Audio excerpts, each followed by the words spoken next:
Insieme alla margherita e alla capricciosa, per i clienti più affezionati c'era anche una dose di cocaina. Due attività parallele, quelle gestite dal 58enne pizzaiolo tunisino arrestato dai finanzieri mentre stava effettuando una consegna di una pizza e droga a domicilio in zona Abano Terme. All'interno del locale, in via dei Colli a Brusegana, le fiamme gialle hanno ritrovato poi quasi 6 etti di sostanza stupefacente.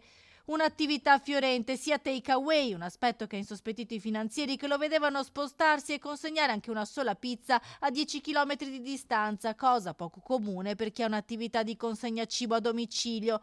Alcuni clienti invece ritiravano la pizza e la dose di cocaina direttamente del locale, un andirivieni costante che stava esasperando i residenti del quartiere di Brusegana a Padova. Quando i finanzieri lo hanno fermato, il 58enne tunisino ha tentato di darsi alla fuga, ma è stato bloccato ed identificato.